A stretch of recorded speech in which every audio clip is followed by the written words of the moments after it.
Hello மக்களே, welcome back to our channel. போன வாரம் தான் பார்த்தீங்கன்னா ஒரு மாடு கண்ணு போட்டுச்சுன்னு வீடியோ போட்டிருந்தேன். இன்னும் 1 வீக் கழிச்சு இன்னொரு மாடு கண்ணு போட்டுருச்சு. ரொம்ப சந்தோஷம். ஏன்னு பார்த்தீங்கன்னா ரொம்ப சேஃப்டியாக போன டைம் வந்து நஞ்சு கொடி வந்து போடலை அப்படின்னு சொல்லிட்டு ஹாஸ்பிட்டல்லாம் வந்து பார்த்தாங்க. இந்த டைம் அப்படி இல்லைங்க. நைட் 8:45 கண்ணுக்குட்டி போட்டுருச்சு. 1 மணிக்கெலாம் வந்து பார்த்திங்கன்னா நஞ்சு கொடியும் போட்டுருச்சு. ஆனால் அம்மா 1 மணி வரைக்கும் கண் முழிச்சிட்டு தான் இருந்தாங்க. ஏன்னா அந்த நஞ்சு கொடியை மாடு சாப்பிட்டாலோ இல்லை நாய் சாப்பிட்டாலோ பால் கறக்காதுன்னு சொல்லுவாங்க. அதனால தான் வந்து பார்த்திங்கன்னா பக்கமே இருந்து எல்லாம் வந்து க்ளீன் பண்ணிவிட்டு காலையில் வந்து நானும் பார்த்தது பார்த்திங்கன்னா ஒரே ஷாக்கு. ஏன்னா கொட்டை கண்ணுக்குட்டியாக தான் நான் வந்து எடுத்துகிட்டு போயிடலான்னு பார்த்தேன். இந்த டாக்டர் வந்து செனை ஊசி போடும் போதே சொன்னாங்க பிளாக் அண்ட் ஒயிட்டில் போடுறோம் அப்படின்னு சொன்னாங்க. பிளாக் அண்ட் ஒயிட்டில் போட்டவங்க கொஞ்சம் கேர்ள் பேபி போட்டிருந்தா எங்கள் வீட்டுக்கு பிடிச்சிட்டு போயிடுவேன்.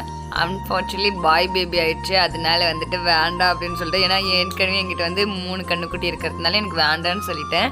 இந்த வீடியோ பிடிச்சிருந்துச்சுன்னா லைக் பண்ணிட்டு எங்களோட சேனலை சப்ஸ்கிரைப் பண்ணிடுங்க. இன்னொரு வீடியோவில் சந்திக்கலாம். தேங்க்யூ.